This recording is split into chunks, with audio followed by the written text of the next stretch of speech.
Good afternoon. Our today's question is charitable trust. ये question तो 100% paper में आने के चांसेस हैं। So introduction to understand Maharashtra public trust act 1950, think of it as a specialized set of rules that governs any property or money set aside for benefit of public in the state of Maharashtra.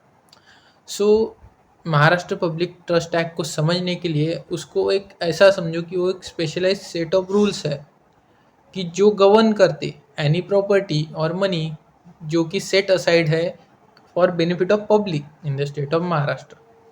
मतलब जो in short trust को govern करने वाले set of rules Maharashtra public trust act. Under this act a public trust is basically a legal obligation where property is held by trustees for the benefit of general public or a specific community. सो ये अपने को मालूम है कि public trust govern करता मतलब ये act, और इसके अंदर बेसिकली एक लीगल ऑब्लिगेशन रहता है ट्रस्टी पे प्रॉपर्टी से रिलेटेड कि उसको प्रॉपर्टी यूटिलाइज करनी है for benefit of general public और स्पेसिफिक कम्युनिटी के लिए। So what is charitable trust? A charitable trust is an entity created for the benefit of society, not for private individuals or specific family members. मतलब ये एक entity है जो कि benefit of society के लिए बनाई गई है, और ना ये प्राइवेट के लिए रहती है और ना स्पेसिफिक फैमिली मेम्बर के लिए रहती। So no private profit, indefinite life and registration, these are the three characteristics of charitable trust. So no private profit. The money made by the trust must go back into its charitable goals. मतलब जो भी पैसा trust बनाएगा वो सभी charitable purpose के लिए use होगा। Indefinite life. Unlike private trust, which is usually have a time limit, a public charitable trust can exist forever. मतलब प्राइवेट ट्रस्ट बंद हो सकती, एक्सटिंक्ट हो सकती, बट पब्लिक ट्रस्ट एक्सटिंक्ट होने की प्रोसीजर बहुत ही कॉम्प्लिकेटेड है और मोस्टली नहीं ही होती। एक बार पब्लिक ट्रस्ट बन गई तो उसको बंद नहीं करते आता, रिवोकेशन नहीं करते आता उसको। Then registration. Under the MPT act every public trust must be registered with the charity commissioner. मतलब महाराष्ट्र पब्लिक ट्रस्ट एक्ट के तहत जो भी पब्लिक ट्रस्ट है उनको सबसे पहले रजिस्ट्रेशन करना पड़ता विथ मतलब चैरिटी कमिश्नर अथॉरिटी रहती है उसके पास। सो इधर एक कन्फ्यूजन आ सकता है आपको कि मैंने तो बोला कि ये एक्सटिंक्ट भी होते पब्लिक चैरिटेबल ट्रस्ट, और अभी मैं वो ये भी बोल रहा कि ये नहीं होते। मैंने क्या बोला? ज़्यादातर नहीं हो सकते, मतलब बहुत ही कॉम्प्लिकेट प्रोसीजर रहती पब्लिक चैरिटेबल ट्रस्ट को बंद करने की। खुद जिसने वो ट्रस्ट बनाई वो भी उसको बंद नहीं कर सकता, उसके लिए बहुत कॉम्प्लिकेट प्रोसीजर रहती। बंद होती बट कॉम्प्लिकेट प्रोसीजर से रहती। Or what count as a charitable purposes? The MPT Act and Indian law generally define charitable purpose very broadly. If a trust is doing one of these things, it is usually considered charitable. मतलब इन चारों चीज़ में से कोई भी चीज़ अगर trust कर रही होंगी तो उसको चैरिटेबल कंसिडर किया जाता। Relief of poverty, giving food clothing और shelter to the poor. Education, running schools colleges और प्रोवाइडिंग स्कॉलरशिप्स। मेडिकल रिलीफ, अगर बिल्डिंग हॉस्पिटल्स क्लिनिक्स और providing free medicine. Advancement of any other object of general public utility. General public utility मतलब क्या आता है अपन ये देखेंगे। This is a catch all category. It includes things like protecting the environment, providing clean water और maintaining public pass.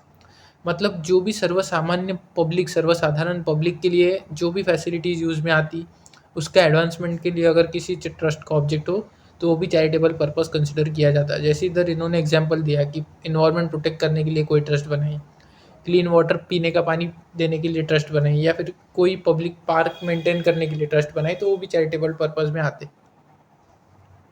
Then validity of public trust section 9 and 11. For a public trust to be valid, legal, under the MPT Act, it must meet certain criteria. If it fails this, the charity commissioner might refuse to register it or declare it void. मतलब किसी भी public trust को legal entity consider होने के लिए under MPT act उसको सबसे पहले कुछ क्रिटेरिया मेट करने पड़ते हैं। अगर वो नहीं मेट हो रहे तो चैरिटी कमिश्नर के पास पूरा अधिकार है कि उसको रिफ्यूज़ करना रजिस्टर करने से या उसको वॉइड डिक्लेयर करना। तो सबसे पहले आता है the certainty rule. A trust must be clear if a person creates trust for purpose that are nice और general good things the court में declare it void for uncertainty. मतलब अगर किसी ने ट्रस्ट बनाई, उसने कहा कि मैं इस ऐसे इसलिए ट्रस्ट बना रहा कि जो भी पर्पसेस है, जो अच्छे पर्पस है, अच्छे काम करना है मेरे को, इसलिए मैंने ट्रस्ट बनाया। या फिर ऐसा बोला कि जनरल गुड थिंग, जो मेरे को अच्छे काम, आप ऐसा इतना याद रखो कि मेरे को अच्छे काम करना था इसलिए मैंने ट्रस्ट बनाई। बट उतने स्पेसिफिकली नहीं बोला, सर्टेनिटी नहीं है उसमें कि कौन से अच्छे काम करेगा। भाई तू गाय को खाना खिलाएगा, पीने का पानी प्रोवाइड करेगा, या रास्ते वगैरह, गार्डन, पब्लिक पार्क वगैरह साफ करेगा, कुछ भी नहीं बोला उसने। तो उस समय वो वॉइड कंसिडर करी जाती क्योंकि अनसर्टेनिटी है उसमें। The purpose must be specific enough that charity commissioner can track if the money is being spend correctly. So purpose specific होना ताकि चैरिटी कमिश्नर उसको ट्रैक कर सके कि पैसा सही से यूज़ किया जा रहा कि नहीं। देन आता public the public element. A trust is not public charitable trust if it only benefits the creator's family. It must benefit a sufficient section of the public. For example valid, a trust for the blind students of Mumbai, मतलब ये public के लिए है तो ये valid है। In a trust for my 3 blind cousins, तो ये मेरे फैमिली मेम्बर के लिए हुई, तो ये पब्लिक नहीं कंसिडर करी जाएंगी, इनवैलिड है। Religious and charitable mixed trust. In India, a trust can be both religious and charitable. For example, a temple trust that also runs a free hospital is a valid public trust under the MPT Act. So अभी trust कब invalid declare करी जाती? A student should look out for this deal breakers that make a trust invalid. मतलब अगर ये दो thing आ गई trust के अंदर तो इनवैलिड कंसिडर करी जाती। सबसे पहले vagueness, if the object is so blurry that the court can't tell what it is.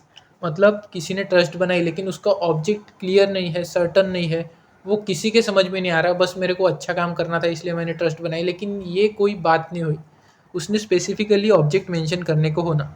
Then unlawful object, a trust created to promote something illegal, example a trust to fund a gambling, then it's invalid। मतलब अगर कोई unlawful activity या unlawful object के लिए कोई trust बना रहा तो वो भी इनवैलिड कंसिडर करी जाती। हाँ, लेकिन ऐसा हो सकता है कि एक बंदे ने ट्रस्ट बनाई तब वो वैलिड था और फिर उस पर लॉ आ गया, देन वो इनवैलिड हो गया, तो उस कंडीशन में उसको डॉक्ट्रिन ऑफ साइप्रिस यूज़ करके उसका पर्पस बदल लेना होगा और फिर वो ट्रस्ट वैलिड हो जाएंगी। देन आता है, हाँ, एक कंसेप्ट बच गया उसका, impossibility. A trust created for the purpose that cannot be achieved, example a trust to build a ladder to the moon. मतलब अगर किसी ने ऐसा बोला कि मेरे को एक ट्रस्ट बनानी है कि मैं चांद तक सीढ़ियाँ बनाना चाहता, तो ये कुछ पॉसिबल नहीं है, इम्पॉसिबल है उसका ऑब्जेक्ट, इसलिए ये भी एक इनवैलिड ट्रस्ट के अंदर आएंगी। Then summary table, validity checklist. तो सबसे पहले क्या रिक्वायरमेंट है और उसकी डिस्क्रिप्शन मैंने एक समरी टेबल में आपको बना के दी। So intention, the creator settler must clearly intend to create a trust. Then आता property, there must be specific property, land होना, कैश होना या गोल्ड होना, और वो हैंडेड ओवर टू ट्रस्टी भी होना। Then public benefit, it must be benefit the public और a section of the public. हाँ, वो प्राइवेट पर्सन के लिए नहीं होना या फिर स्पेसिफिक फैमिली मेम्बर के लिए नहीं होना, वो पब्लिक के लिए होना। एंड लास्ट में आता registration, it must be registered with the charity commissioner office in Maharashtra. मतलब वो चैरिटी कमिश्नर ऑफिस जो कि मतलब अभी इधर महाराष्ट्र का एग्जांपल दिया उन्होंने इसलिए महाराष्ट्र बोला, तो स्टेट स्पेसिफिक चैरिटी कमिश्नर के ऑफिस में उसको रजिस्टर्ड करना। सो लास्ट में एक टिप दी गई है जो बोलती, if a question ask about the validity of certain public trust, mention that under section 11 of empty a trust does not become invalid just because one of its purpose is vague as long as the other purposes are clearly charitable। मतलब एक trust बनाई और उसमें मतलब वो charitable trust थी, लेकिन क्या हो गया कि वो 5 पर्पसेस निभा रही थी, उसमें से 4 पर्पस तो कम्प्लीटली चैरिटेबल थे, लेकिन एक पर्पस एक वेग था। मतलब ऐसे ही कैसे, अभी फॉर एग्जांपल एक ट्रस्ट थी तो उन्होंने एक पर्पस रखा कि हमारे इधर जो हमारे ट्रस्ट की प्रॉपर्टी है उसके अंदर जो भी गार्डन है हमको एक अच्छा गार्डन के लिए खर्च करना, तो ये कोई पब्लिक या चैरिटी के लिए नहीं हो रहा, ये खुद की इसमें ही हो रहा, तो एक हाथ पर्पस वेग चलता, लेकिन मोस्टली पर्पस चैरिटेबल होने चाहिए, तभी उसको चैरिटेबल ट्रस्ट कंसिडर करा जाएगा। सो ये था चैरिटेबल ट्रस्ट के बारे में अपन ने कंप्लीट देख लिया।